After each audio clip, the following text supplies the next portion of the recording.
ውድ ወገኖቼ እንደምን አላችሁ? ሰላም ከረማችሁ? እኔ በጣም ሰላም ነኝ፣ እግዚአብሔር የተመሰገነ ይሁን። እንግዲህ ሁሌም በየዓመቱ ሕማማት በመጣ ቁጥር ወይም ደግሞ ዓርብ ስቅለትን በመጣ ቁጥር ጲላጦስ አደባባይ ወይም ደግሞ ሊቶስጥሮስ አደባባይ ተብሎ የሚታወቀውን ሳናስታውስና ሳንዘክር አልፈን አናውቅም። ምክንያቱም ንጹሕ ባህሪ ምንም አይነት ጥፋት ሳይኖረው ጥፋት አለብህ ተብሎ በዚህ በፍርድ አደባባይ የተመላለሰባት እቺ የፍርድ አውድ መሆኗን ስለምናስታውስ ማለት ነው። እና እንግዲህ ከዛ ጋር ተያይዞ እኔም በጲላጦስ እና በሄሮድስ አደባባይ ወይም ደግሞ ሊቶስጥሮስ አደባባይ ተብሎ የሚታወቀው ጥልቁ ቦታ ተገኝቻለሁ ማለት ነው። እንደዚህ እንደምታዩ በጣም ዙሪያው በእርጥበት የተሞላ ነው። ግራውንድ ከመሆኑ የተነሳ ደግሞ ምንም አይነት የወፍም ሆነ ምንም አይነት ድምጽ የምሰሙበት ሁኔታ የለም ማለት ነው። እና እስኪ እንግዲህ ወደ ውስጥ ገባ ብለን ለእያንዳንዱ ለማየት እንሞክራለን።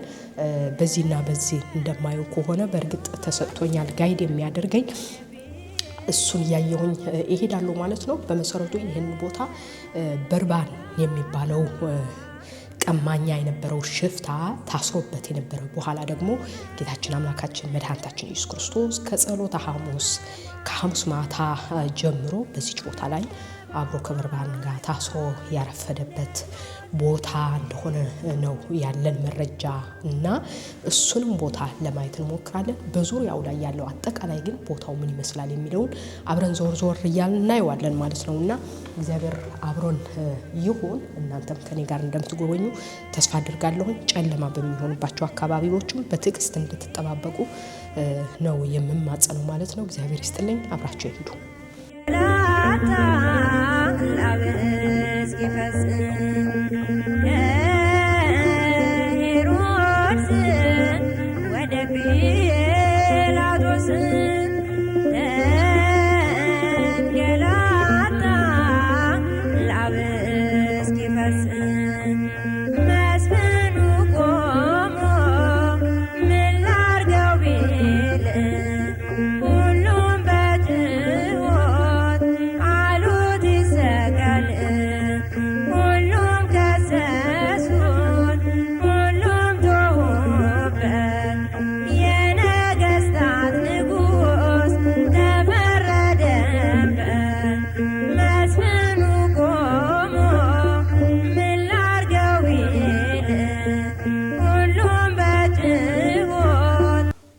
የሚገኘው ውድ ቤተሰቦቼ እንደምታዩት በዚህ በሊቶስጥሮስ አደባባይ አካባቢ የሚገኙ ቦታዎች አንዱ ጌታችን መድኃኒታችን ኢየሱስ ክርስቶስ ከበርባን ጋር ታስሮ የነበረበት ከወንበዴዎቹ ከሽፍቶቹ መካከል ታስሮ የነበረበት ቦታ ነው የሚገኘውና እንግዲህ የማቴዎስ ወንጌል ምዕራፍ 27 ከቁጥር 16 ጀምሮ የሚናገረን ማለት ነው። በዚያን ጊዜም በርባን የሚባል በጣም የታወቀ እስረኛ ነበራቸው። እንግዲህ እነርሱ ተሰብስበው ሳሉ ጲላጦስ በርባንን ወይስ ክርስቶስን የተባለውን ኢየሱስን ማናቸውን ልፈታላችሁ ትወዳላችሁን አላቸው ብሎ ይናገራልና ያ ማለት ከበርባንና ከሌሎችም በርባንን የሚመስሉ እስረኞች ታስረውበት የነበረው ግርግም ዋሻ ጥልቅ የሆነ ዋሻ ውስጥ በእንደዚህ እንደምታዩት ጌታችን አምላካችን መድኃኒታችን ኢየሱስ ክርስቶስ ሁለት እግሩ በዚህና በዚህ አስገብተው አስረውት በሰንሰለት ያደሩበት ነው የሚያሳየን ማለት ነው። በበረከቱ ምሕረቱ ይቅርባይነቱ ቸርነቱ አይለየን።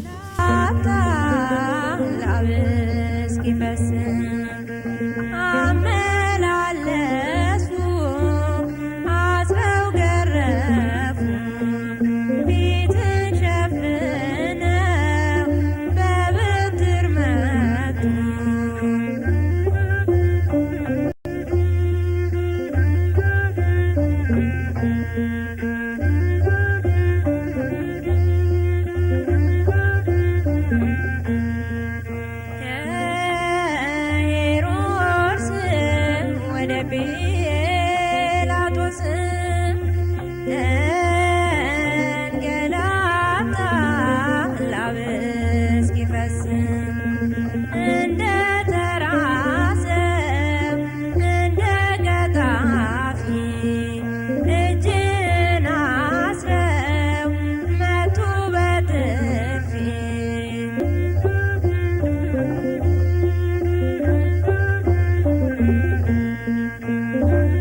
እንግዲህ እንደነገርኳችሁ ነው። ይሄንን አካባቢ ሊቶስጥሮስ ወይም ደግሞ የመከራ ቦታ ቪያ ዶሎሮሳ ተብሎ የሚታወቀው አደባባይ አካባቢ ነው የሚገኘውና ጌታችን መድኃኒታችን ኢየሱስ ክርስቶስ መከራ ከተቀበለባቸው ቦታዎች መካከል አንዱ የበርባን ታስሮበት የነበረው በርባንና መሰሎቹ ማለት ነው ቀማኞች እንደዚሁም ሰው ገዳዮች ሽፍቶች የነበሩበትን እስር ቤት ወህኒ ቤት እዛ ውስጥ ነው የሚገኘው ማለት ነው። ከዛ መካከል አንዱ ይሄ በርባን ታስሮበት የነበረው ጉድጓድ ነው ማለት ነው። በጣም ጥልቁ ጉድጓድ ነው ያለው በሚገርመው ነገርና ከዚህ ጋር ነው እንግዲህ ጌታችን መድኃኒታችን ኢየሱስ ክርስቶስ እንደ በደለኞች እንደ ኃጢያተኞች ተቆጥሮ ከበርባን ጋር አብረው አስረውት የነበረው ማለት ነውና ይህ እስር ቤት የበርባን እስር ቤት ነው ማለት ነው።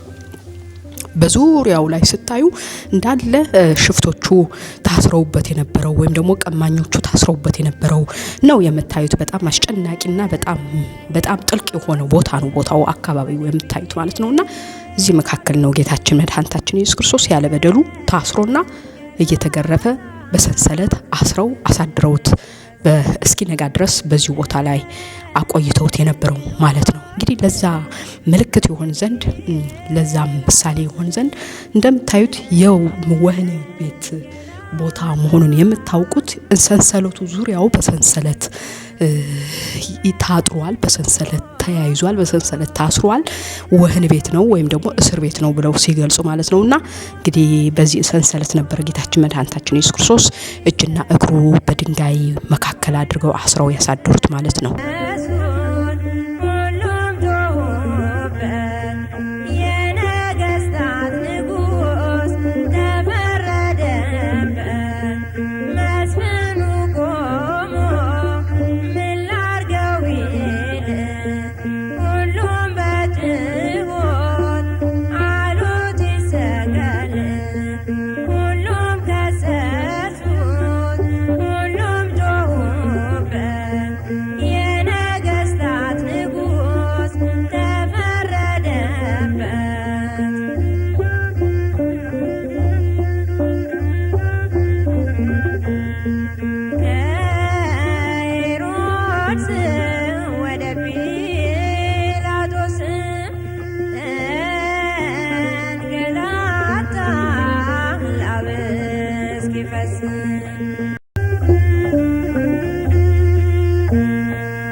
ሄሮድስ ወደ ጲላጦስ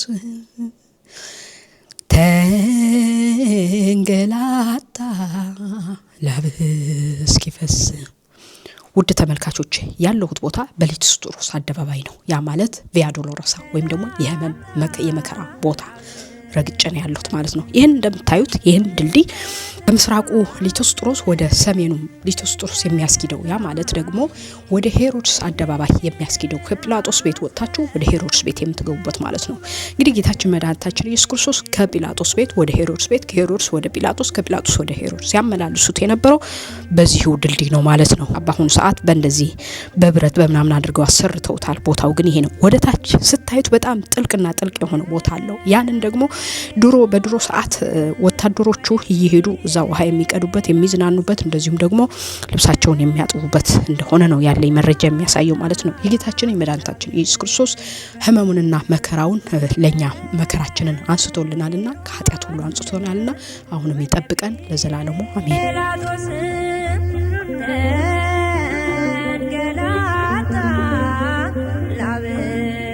እስኪፈስ ከመሳፍንቱ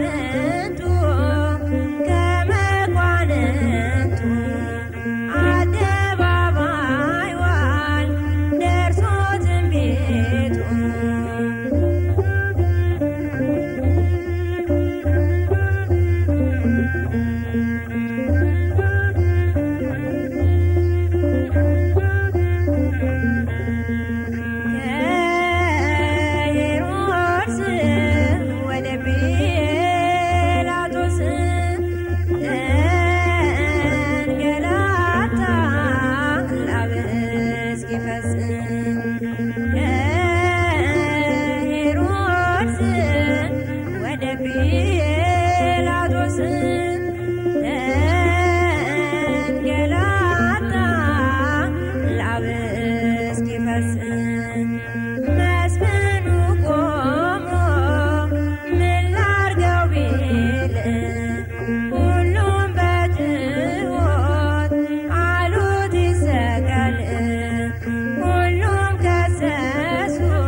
ቦታ ሊቶስጥሮስ አደባባይ ይባላል። ሰሜኑ ሊቶስጥሮስ ማለት ነው፣ ወይም በአማርኛው ሊቶስጥራ ተብሎ የሚጠራው ማለት ነው። በወንጌል ዮሐንስ ደግሞ ፕሪቶሪያ እያለ ወደ ፕሪቶሪያ ግቢ ወስደው ገረፉት እያለ የሚጠራው ቦታ ማለት ነው። ይህ ቦታ እና በጣም ግራውንድ ነው፣ በጣም ጥልቅ ነው፣ ቅዝቃዜ አለው።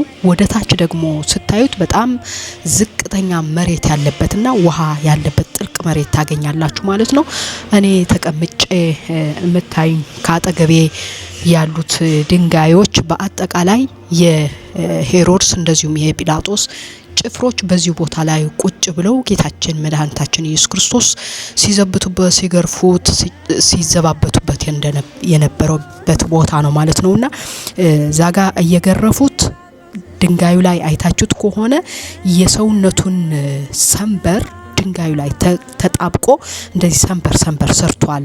የተገረፈበትን ድንጋይና ድንጋዩ ላይ አስደግፈው ነበር ሲገርፉት የነበረውና ጌታችን መድኃኒታችን ኢየሱስ ክርስቶስ ግን ሲገርፉትም ምንም ሳይናገራቸው ዝምታ አብዝቶላቸው ጸጥ ሲላቸው ጊዜ እነሱ ያሸነፉት መስሏቸው ለምን አትናገርም ተናገር እንጂ እያሉ እየተዘባበቱ እየሳቁ እንደዚሁም መጠጥን ይዘው የሚያሰክር ነገር እያደረጉ በዚህ ቦታ ላይ እየመጡ የሚቀመጡበት እንደዚሁም ኃላፊያቸው አዛዣቸው በዚህ ወንበር ላይ ቁጭ ብሎ ይህን ያህል ገረፋችሁትን ምን ያህል ገረፋችሁት እያሉ ይጠይቁት የነበረው በዚህ ቦታ ነው ማለት ነውና ይሄንን ዙሪያው ይሄው በጽሁፍ ላይ እንደተቀመጠው የነሱ አዛዥ በዚህ ቦታ ላይ ሆኖ ወታደሮቹ ወይም ጭፍሮቹ እየጠራ ምን ያህል ገረፋችሁ እያለ ይጠይቃቸው ነበርና እኛ አልቆጠርነውም እያሉ ነገር ግን እያሳሳቱ የገረፉትን ያህል ግርፋት ሳይናገሩ በትክክል እየሳቁ እንዲህ ይሄን ያህል ገርፈነዋል ይሄን ያህል አድርገናል እያሉ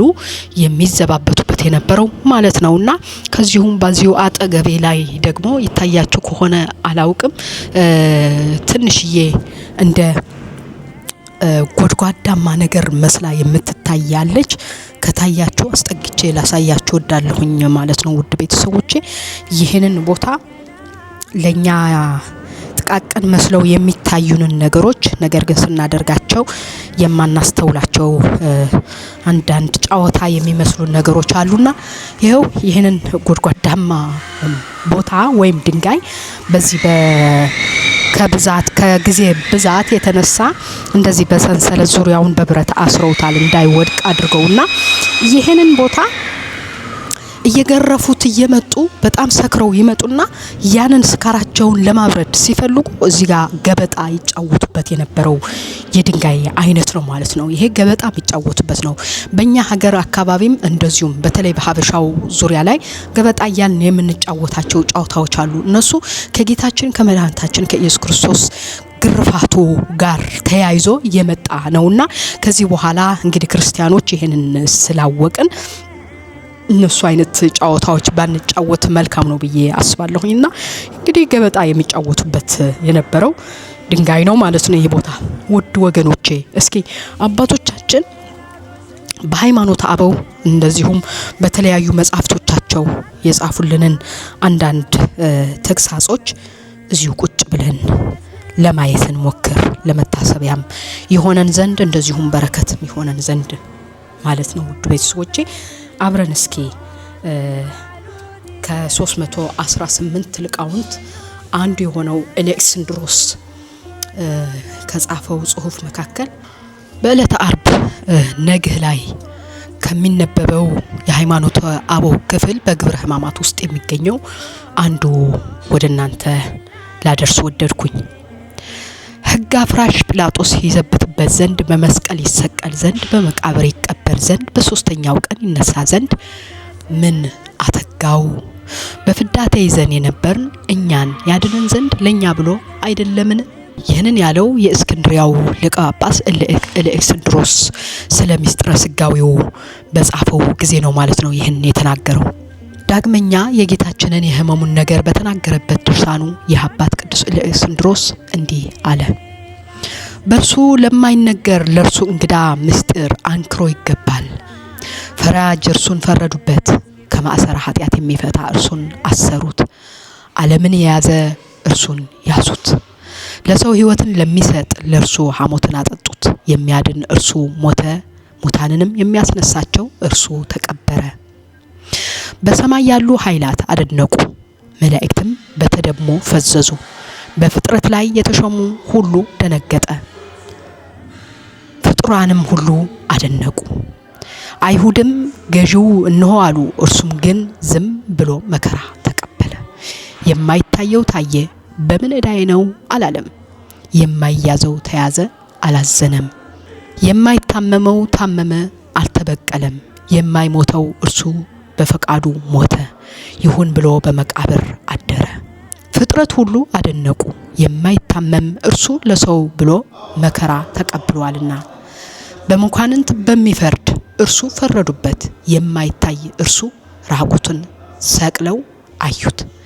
የማይሞተውንም ገደሉት፣ ሰማያዊ እርሱ በመቃብር ተቀበረ እያለ እንግዲህ አባታችን ኤሌክስንድሮስ ሊቀ ጳጳስ ዘእስክንድርያ ማለት ነው በሃይማኖት አበው ውስጥ ከጻፈው ጽሑፍ መካከል አንዱ ነው ማለት ነው። ውድ ቤተሰቦቼ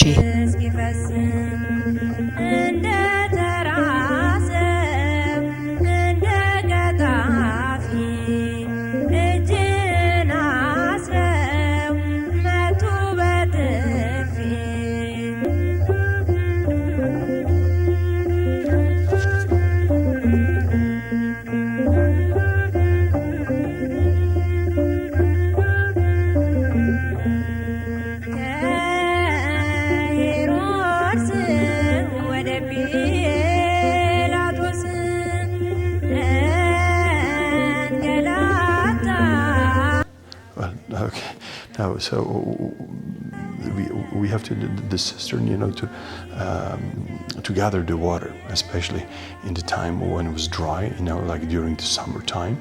So they would have it, or when it was the war, for example, and outside the walls, so they would, for example, like the first thing when they occupied, they how do you call it, when they get around the city to beat it down, first thing they were doing, they were closing, all the wells, so there will be no water coming into the city. So win it with a hunger and with a thirst, so that's why they had it, this system of different cisterns, so they could survive. They could, for example, wait for the allies to come and fight the others, that they could survive longer time. And this is one of the cisterns. And this also was the place, where they could take the water into the temple.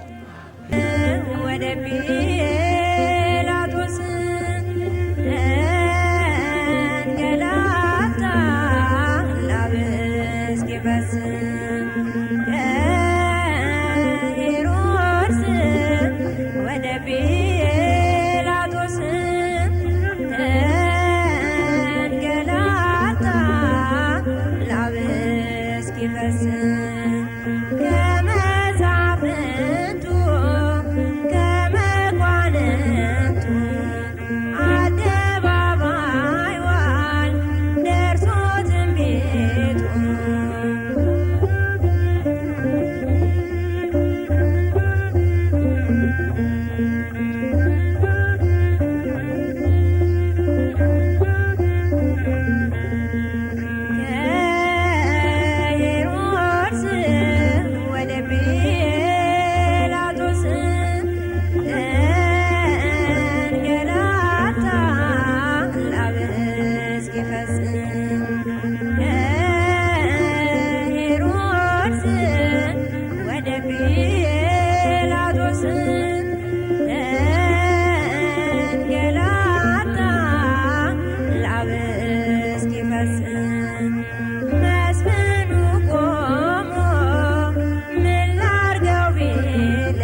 ቅባት አልባ ጀርባው በጅራፍ ስለኔ ደማ የድንጋይ በጌታችን በመድኃኒታችን በኢየሱስ ክርስቶስ ቅዱስ ሥጋና ክቡር ደም የታተመ ድንጋይ ነው። ጌታችን አምላካችን መድኃኒታችን ኢየሱስ ክርስቶስ በጲላጦስ አደባባይ በቤተ መንግስቱ ውስጥ በጲላጦስ ጭፍሮች በጲላጦስ ወታደሮች ተይዞ በዚህ ቦታ ላይ መጥቶ ሲገረፍ ቅዱስ ሥጋውና ክቡር ደሙን ቅዱስ ሥጋው የተቆረሰበት ክቡር ደሙ የፈሰሰበት ደሙ እንደ ጅረት ውሃ የፈሰሰበት ሥጋው እንደ በግ ሥጋ ተቆራርጦ አጥንቱ እስኪታይ ድረስ በዚህ ቦታ ላይ ያረፈበት ይህንን የምታዩት ይህንን ዙሪያውን ምልክት በስሎ የሚታያችሁ የጌታችን የመድኃኒታችን የኢየሱስ ክርስቶስ ሰውነቱ በሚገረፍ ሰዓት ሰንበር ሆኖ ምልክት ሆኖ የቀረበት ምስል ነው ማለት ነው። ውድ ወገኖቼ ይህንን አይቶ ይህንን ሰምቶ ይህንን ተግቶ ይህንን ነግቶ ማን ነው የማያልቅስ? ይህንን እየሰማ ማን ነው የማያነባ? የጌታችን የመድኃኒታችን የኢየሱስ ክርስቶስ ለሰው ልጆች የተከፈለውን ዋጋ እያሰበ ማን ነው የማይራራ?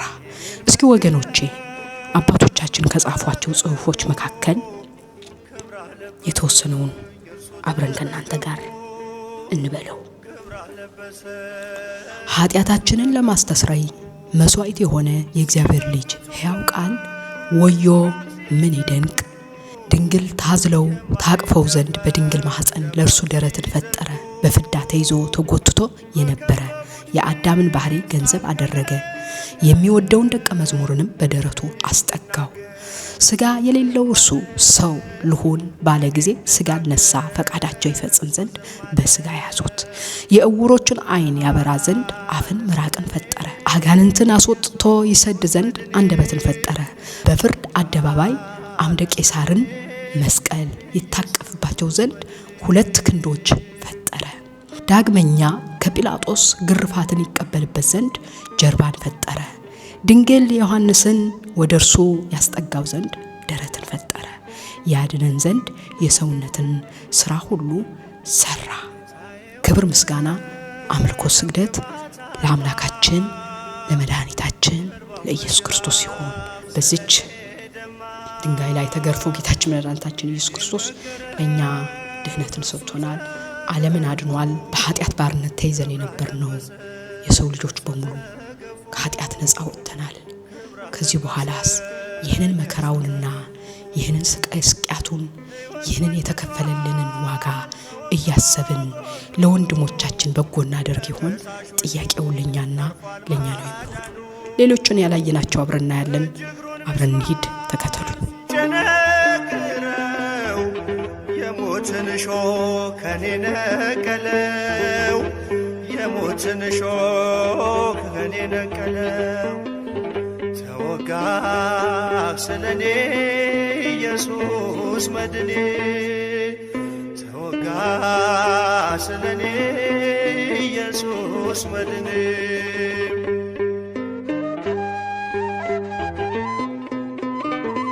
እንግዲህ እንደምታዩኝ በሊቶስጥሮስ አደባባይ ውስጥ ገብቼ እንደዚህ ታዩኛላችሁ። በጣም ጨለማና ጸጥ ያለ ነገር ነው የሚታየው። ይሄ የጲላጦስ እንደዚሁም ሄሮድስ መገናኛ መሰላል ነገር አለው።